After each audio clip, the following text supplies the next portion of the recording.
PPren gobernuak dekretu bidez eginiko lan erreforma hau, lan eta gizarte eskubideen aurka eginiko erasorik bortitzena da. Helburu garbia dauka lan erreforma honek. Enplegua, soldata eta lortutako baldintza eta eskubideak errotik desagerraraztea.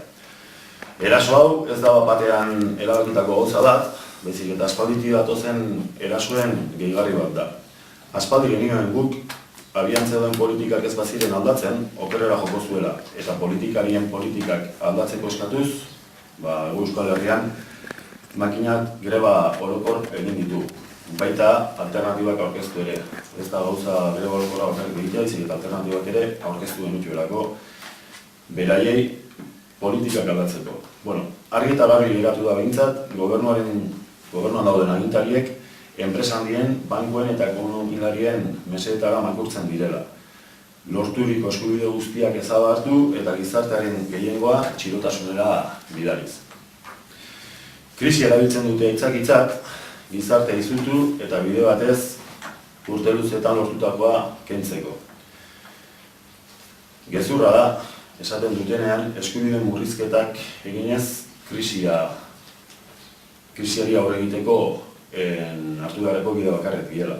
Baita ere gezurra da, kontratuen malgutasunak enplegua sortuko duenik. Guztiz aurkako ekarriko gaitu. Kaleratzen merkatuak izango dira eta horrek langabezi tasa areagotu egingo du. Arrazoi ugari ditugu eraso hauen aurrean grebara joateko, baina ez da izango resistentzia borroka da. Alternatibak badaude eta aspalditik gabiltza horien alde borrokatzen. Eta bide horretan jarraituko dugu. Baita martxoak 29ko greba orokorrean ere. Gizarte politikak aldatzeko, botere esparru guztietan baitago aukera. Gure eskualdean, Buruntzaldeko eskualdean, elak hainbat ekimen eramango ditu aurrera. Aurrera eramango ditugun ekimenen artean, kotxe karabanak, batzar orokorrak, langile batzarrak, lantokitako batzarrak eta herri batzarrak izango dira, besteak beste.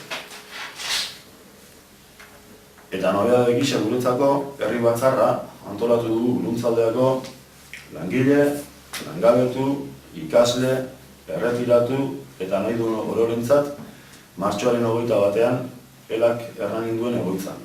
Bi batzar izango dira, bat goizeko 10etan eta beste arratsaldeko 6etan.